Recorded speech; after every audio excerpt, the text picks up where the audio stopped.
Assalamualaikum warahmatullahi wabarakatuh. Saudara, kembali lagi berjumpa dalam Sapa Kalsel, dan di pagi hari ini kita akan membahas mengenai fenomena konsumsi kecubung oleh masyarakat di Provinsi Kalimantan Selatan. Dan hingga saat ini sebanyak 53 orang itu menjadi korbannya, dalam arti kata demikian, dan 11 orang itu masih dirawat dan sisanya sudah kembali pulang. Dan di antara itu ada 2 orang meninggal, dan bersama kami sudah hadir Kepala BNN Provinsi Kalimantan Selatan, Brigjen Polisi Wisnu Andayana, dan juga konsultan adiksi psikiater Rumah Sakit Jiwa Sambang Lihum, Dr.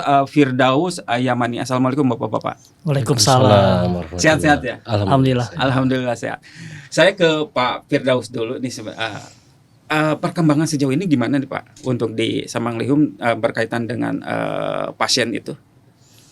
Ya baik, ini mulai merebak kasus yang diduga kecubung ini sejak tanggal 5 Juli hari Jumat. Ya sampai sekarang sudah ada 53 pasien yang kami rawat dengan dugaan penggunaan kecubung ini. Ya antara tanggal 5 sampai tanggal 12 itu banyak yang masuk. Kemudian setelah tanggal 12 itu mulai menurun. Ya tiap hari masuk ada 1 atau 2. Yang terakhir tadi malam yang masuk ada 3 pasien. Ada 3 pasien. Itu laki-laki dan perempuan yang baru ini? Laki-laki. Kalau total dari 53 itu yang perempuan ada 4. Ada 4. Kondisi yang 3 orang yang baru masuk itu gimana kondisinya? Ya mereka baru menggunakan yang diduga kecubung itu kurang lebih atau 2-3 hari yang lalu, sehingga kondisinya masih gelisah, bicara meracau, ada halusinasi, sehingga penanganannya ya difiksasi dan diberikan obat suntikan penenang.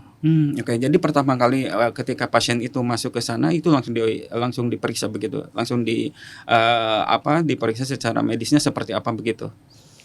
Ya diterima dulu di IGD. Di IGD dilakukan pemeriksaan oleh dokter umum. Kemudian dokter umum melakukan pemeriksaan laboratorium, pemeriksaan urin. Kemudian dilaporkan ke saya sebagai konsultannya. Saya akan memberikan arahan untuk tata laksana selanjutnya. Oke. Itu langsung dari IGD itu langsung dilarikan ke ruang perawatan begitu? Iya, dari IGD diobservasi dulu selama 6 jam. Kemudian setelah itu karena ini kasus intoksikasi harus ditunggu keluarga. Nah, apa itu artinya? Toksifikasi itu apa? Intoksikasi itu istilahnya ya keracunan akibat zat yang diduga kecubung ini. Keracunan. Oke. Kalau misalkan keracunan itu berarti awalnya itu dia mengalami apa seperti itu sehingga dia harus masuk ke rumah sakit jiwa? Iya, ini kan ya kalau kecubung ini kan merupakan zat halusinogen. Efek utamanya adalah berupa halusinasi. Sehingga pasien itu merasa berada di alam tapi berbeda dengan realitas. Ya, kemudian terganggu juga fungsi otaknya sehingga bicaranya meracau. Bahkan ada yang sampai berpengaruh kepada fungsi tubuhnya. Tekanan darah meningkat, kemudian denyut jantung meningkat, suhu tubuh meningkat. Bahkan ada yang sampai fatal, yang meninggal itu karena terjadi kelumpuhan pada saluran otot pernapasannya, jadi lumpuh sehingga tidak bisa bernafas. Ya. Tapi yang 2 orang meninggal itu sempat dibawa ke rumah sakit jiwa? Ya, meninggalnya di Rumah Sakit Jiwa Sambang Lihum di IGD. Oh, di IGD dalam kondisi yang parah begitu? Iya. Oke, saya ke Kepala BNN. Ya. Bang, kalau misalkan dilihat dari fenomena yang kecubung, mungkin bukan hanya kali ini kan yang terjadi gitu seperti itu. Cuma yang sekarang ini semakin banyak begitu. Dari BNN sendiri berkaitan dengan kecubung ini bagaimana?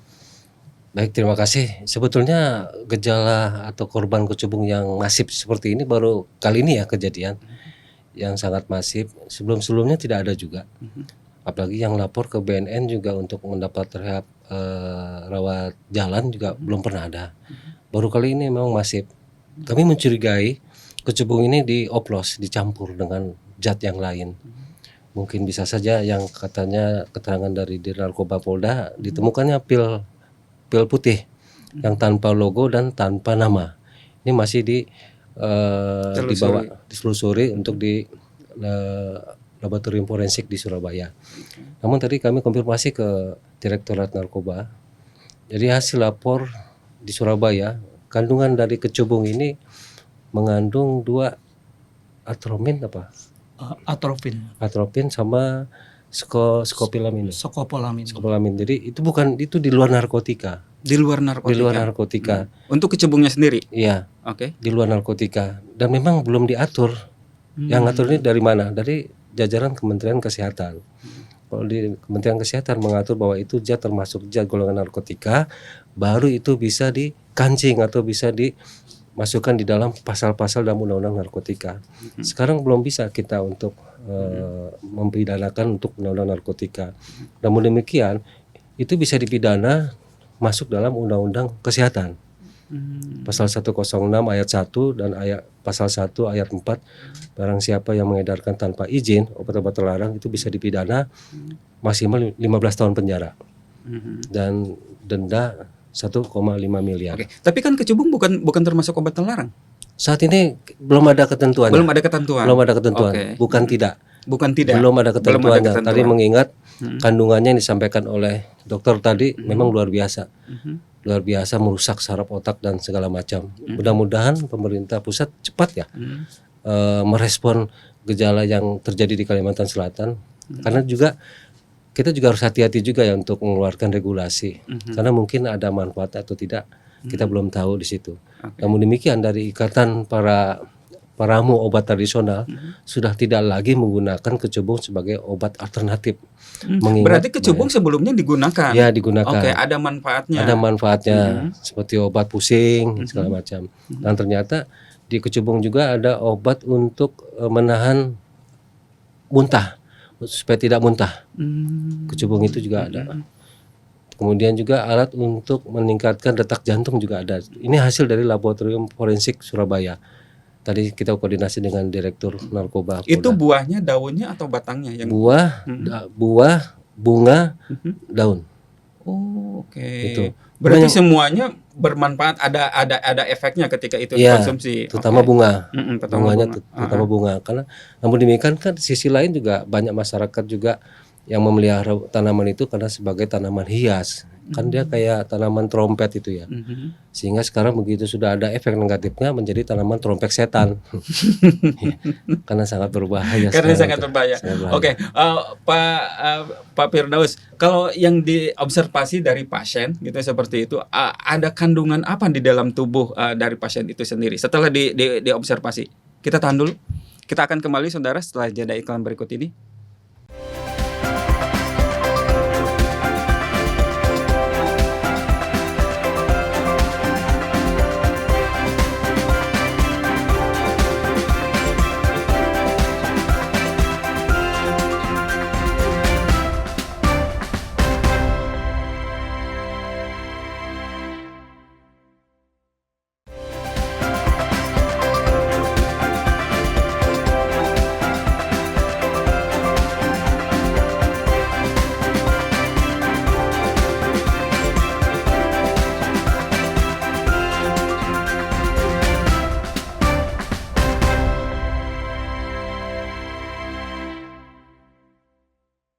Baik, terima kasih saudara, masih di Sapa Kasal dan kita kembali lagi melanjutkan perbincangan di pagi hari ini.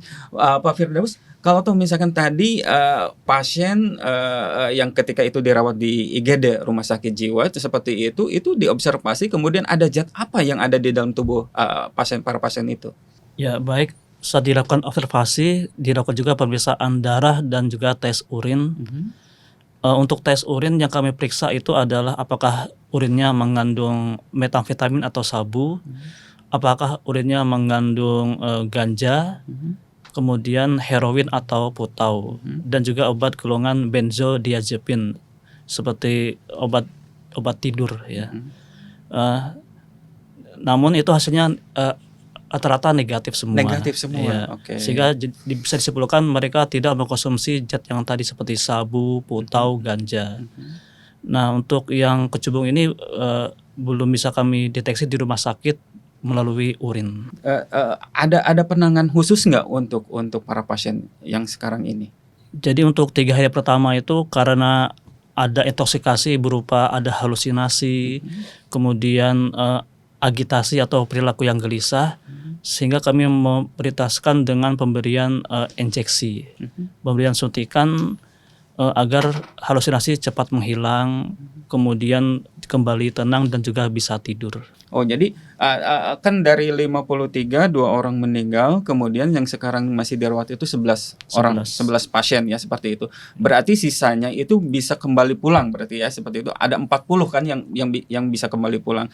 Itu yang kembali pulang itu dinyatakan sudah pulih atau bagaimana? Ada yang kembali pulang itu, ada yang pertama di IGD, ada yang menolak rawat inap, mintanya rawat jalan. Padahal kami menyarankan untuk rawat inap. Tapi karena kalau menolak, ya akhirnya ya kami berikan obat untuk dibawa pulang. Kemudian ada juga yang bersedia untuk rawat inap. Mereka tuh sudah mulai membaik, hari ketiga, hari kelima sudah mulai membaik. Diajak bicara nyambung, tidak ada lagi halusinasi. Kemudian ketika kami tanyakan dia ada tidak menggunakan riwayat obat yang lain sebelumnya, kalau tidak ada, baru pertama ini ya kami sarankan untuk kontrol rawat jalan.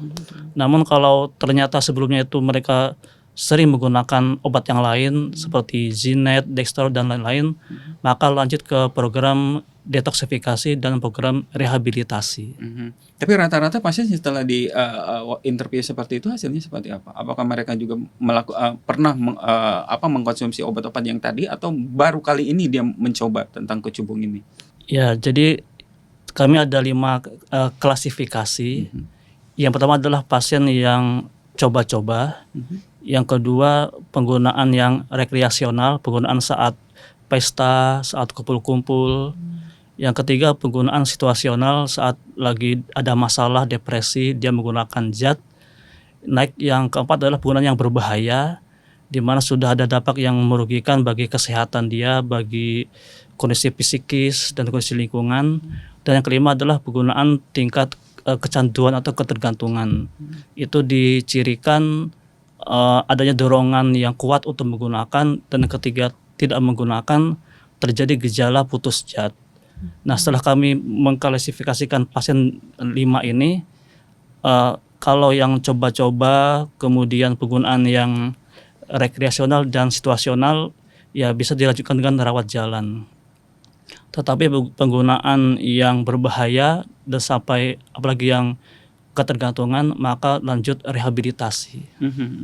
Nah, mereka yang menggunakan itu hanya kecubung murni, dia mengkonsumsi kecubungnya, atau ada tambahan zat-zat lain sehingga dampaknya itu bisa buruk sekali begitu? Ya, dari beberapa pasien yang setelah perbaikan kan bisa diajak wawancara. Kami menanyakan kamu konsumsi apa saja. Nah, mereka menyangkal menggunakan buah kecubung secara asli. Mereka tidak mengkonsumsi buah kecubung. Mereka sebelumnya tuh mengkonsumsi namanya pil Zinet atau Carnoven. Kemudian dari penjual yang sama, dari penjual Zinet yang sama itu, mereka ditawari pil putih. Pil putih ini dikatakan nih pil Zinet varian baru. Ini efeknya lebih bagus daripada pil Zinet biasanya. Mereka akhirnya tertarik. Nah, mereka kemudian mengkonsumsi pil tersebut, ada yang 2, 5, ada yang lebih juga. Ternyata efeknya itu sangat berbeda dengan pil Zinet yang biasa mereka konsumsi. Oke. Terus di mana kecubungnya? Karena pil putih itu efeknya mirip dengan kecubung, ya ini baru dugaan dari kami, mungkin itu mengandung ekstrak kecubung. Jadi mungkin tapi perlu dites lebih lanjut apakah itu betul-betul ada ekstrak kecubung. Oke. Berarti bukan secara fisiknya kecubung itu mereka konsumsi, bukan seperti itu, tapi Tidak. ada pil putih berarti seperti ini. Nah, ini pil putih itu tadi termasuk dikatakan laporan dari Polda itu masuk di laboratorium atau sedang diuji atau bagaimana? Sedang diuji. Sedang diuji. Sementara dari BNN sendiri sudah ngambil sampel darah dari beberapa pasien yang ada di Sambalihung. Kita kirim ke laboratorium narkotika yang ada di Samarinda. Dari darah itu kita bisa melihat nanti apakah ada mengandung zat apa dari korban yang sedang dirawat ini. Mungkin bisa jadi ada zinetnya, mungkin bisa jadi kecubungnya, kita belum tahu. Mudah-mudahan nanti ada turun. Kalau dari lapor forensik Polda sudah turun, dari Benden kita masih menunggu. Oke. Jadi kita belum bisa memastikan bahwa ini karena kecubung. Iya, Nggak betul. bisa, belum bisa. Iya. Belum bisa. Mungkin ya. Berarti hasil dari laboratorium nantinya Ya, yang, nanti. yang bisa dipublish mungkin seperti Nanti kita itu. publish Oke. penyebabnya gimana. Itu kira-kira berapa lama, Komandan, untuk bisa mendengar masyarakat bahwa hasil dari laboratorium itu zat obat putih itu bisa mengandung apa begitu? Ya, mudah-mudahan sih kita harapkan dalam seminggu ini mudah-mudahan bisa keluar ya. Kayak Polda itu kan dalam waktu seminggu ya keluar.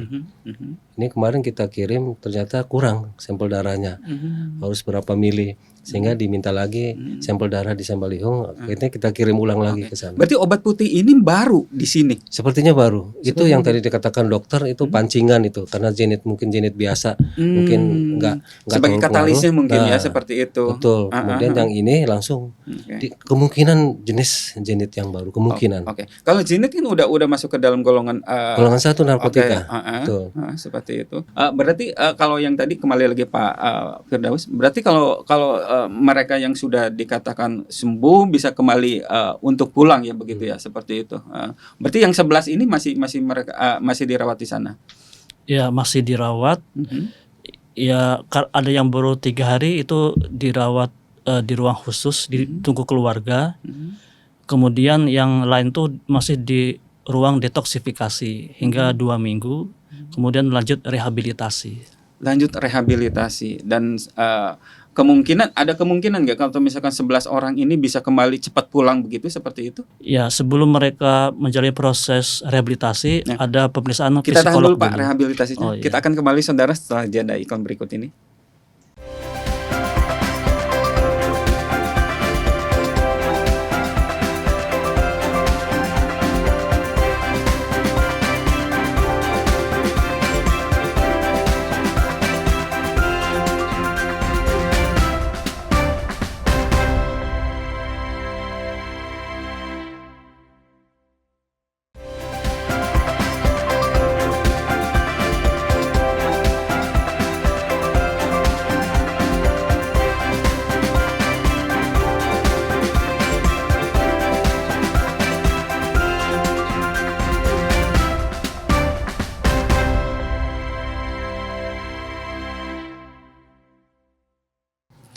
Baik saudara, kembali lagi berjumpa dalam Sapa Kalsel dan kita kembali lagi melanjutkan perbincangan di pagi hari ini. Pak, kalau tadi itu kan ada rehabilitasi, seperti apa sih rehabilitasi yang mereka alami gitu ya? Ya, baik, di Rumah Sakit Jiwa Sambalihung ada 2 jenis rehabilitasi, yang program khusus dan program reguler. Untuk program khusus itu 1 bulan, kalau program reguler selama 3 bulan. Yang membedakan adalah jenis pasien rehabilitasi dan jenis kegiatannya. Kalau program khusus itu diperuntukkan bagi pasien yang gangguan jiwanya lebih dominan, ya, sehingga mereka karena ada gangguan jiwa, kemampuan berpikirnya kurang, sehingga dimasukkan program khusus dengan kegiatan-kegiatan yang lebih ringan, yang lebih santai. Berbeda dengan program reguler itu selama 3 bulan, ini diperuntukkan bagi pasien yang gangguan jiwanya tidak begitu dominan, sehingga mereka masih mampu berpikir dengan baik. Ya, karena di sana tuh ada berbagai macam kegiatan, ya, dari pagi sampai malam, ada kegiatan ibadah, kegiatan seminar, olahraga, seni, dan lain-lain. Untuk ini ya, untuk meringankan ya, seperti itu ya. Oke. Iya. Tapi kalau halusinasinya sudah enggak? Ya, jadi mereka baru bisa menjalani rehabilitasi setelah menjalani proses detok itu untuk menghilangkan halusinasi. Oh, detok dulu, berarti untuk menghilangkan halusinasi. Itu prosesnya berapa lama? Paling cepat itu? Ya, biasanya kalau 2 minggu sudah cukup untuk detoksifikasi. Oh, 2 minggu sudah cukup. Oke. Pak, Pak Wisnu, kalau tahu misalkan yang tadi berarti ini menjadi tugas baru mungkin dari BNN untuk mengungkap ini obat putih itu apa gitu, seperti itu atau bagaimana? Ya, kita kan salah satu instansi sebagai leading sektor yang dikedepankan ya untuk masalah narkotika. Sebenarnya ini tanggung jawab kita semua sih ya. Betul. Bukan hanya BNN ya. Bukan hanya BNN. Karena kita harus berkolaborasi sesuai dengan instruksi Presiden juga nomor 1 tahun 2020 nomor 2 ya, bahwa semua warga negara itu wajib melaksanakan aksi pencegahan masalah narkotika, termasuk BUMD, BUMN, semuanya, pemerintah daerah, swasta, termasuk rumah tangga wajib antisipasi, apalagi sekarang musim kecubung nih, wajib antisipasi. Ya mungkin dengan bijaksana, kalau di situ ada pohon kecubung, mungkin ya bisa dicabut dulu atau di ini, takut-takut yang lain baru dengar kecubung ada khasiatnya seperti ini, dicoba-coba. Ya, tapi kita akan terus. Ya, BNN tidak bisa diam saja. Kita ada fungsi pencegahan, ada fungsi rehabilitasi, cegah dengan himbauan, dengan bersama dengan instansi terkait. Ya, seluruh BNK yang ada se-Kalimantan Selatan mengadakan upaya pencegahan sampai saat ini. Oke. Tapi yang berkaitan dengan sekarang ini, dengan kecubung ini, apa yang akan dilakukan oleh BNN untuk mengedukasi masyarakat demikian seperti itu? Ya, kita kan sudah masuk ya ke sekolah-sekolah sekarang nih. Oke. Edukasi ini bahwa kita gambarkan bahaya kecubung, bahaya kecubung. Walaupun belum masuk di dalam undang-undang narkotika, kita PNN nggak bisa diam saja. Betul. Karena ada zat adiktif di situ, ada ketergantungannya di situ. Kalau memang kecubung ini memang berbahaya, kita tetap peduli dalam hal ini. Gak mungkin kita bilang wah kecubung belum masuk ranah narkotika, BNN nggak bisa ikut, nggak bisa. Kita akan tetap turun menghimbau, mengedukasi. Kalaupun ada, kita amankan dulu. Termasuk pengedarnya dengan sengaja, misalkan dengan sengaja untuk mengedarkan, kita bisa amankan dulu, kita integrasi. Maksudnya apa, tujuannya apa. Kalau untuk mencelakakan orang lain, ya sudah kita arahkan ke Polda untuk diperiksa. Seperti itu. Oke. Ya. Ke Pak Firdaus sendiri, untuk menyikapi dengan mungkin apa dugaan dengan kecubung yang tadi gitu, seperti itu gitu, apa yang akan disampaikan kepada masyarakat berkaitan dengan hal ini? Ini kan sedang marak penggunaan buah kecubung dan juga dugaan ekstrak kecubung di dalam pil putih. Nah, ini ternyata sangat berbahaya, menimbulkan halusinasi yang berat, kemudian juga berdampak pada tekanan darah, suhu tubuh, dan bahkan menyebabkan kematian. Sehingga disarankan untuk menjauhi, untuk tidak mengkonsumsi buah kecubung, apalagi pil putih ini, karena sangat berbahaya. Dan kalaupun ada yang sudah mengkonsumsi, segera dibawa ke rumah sakit terdekat untuk dilakukan tata laksana.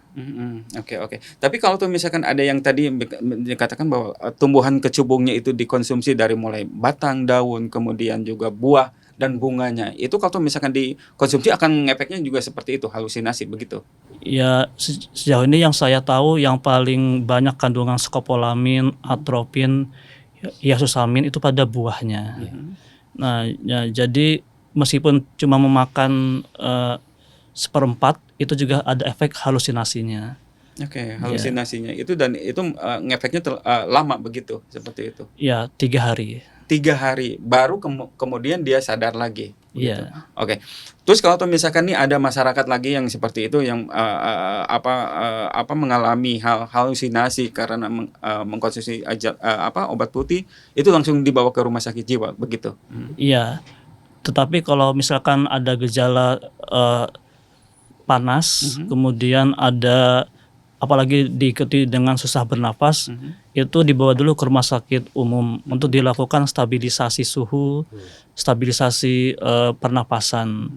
Ya, kemudian apabila sudah stabil tapi masih gaduh gelisah, silakan dibawa ke rumah sakit jiwa Sabang Lihum. Oke.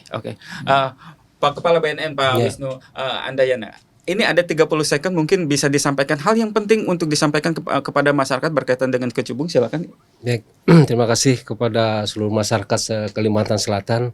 Kami menghimbau untuk menjauhi tanaman kecubung. Bahkan mencoba pun juga jangan, karena itu akan menyebabkan kita kehilangan kesadaran. Menurut ajaran Islam kan kalau kita kehilangan kesadaran itu termasuk yang diharamkan. Jadi sekali-sekali jangan lagi kita mendekati tanaman kecubung. Itu saja. Oke, baik. Terima kasih Pak Firdaus. Terima kasih. Yo, makasih. Demikian saudara perbincangan di pagi hari ini. Kita akan kembali di episode berikutnya. Sampai jumpa.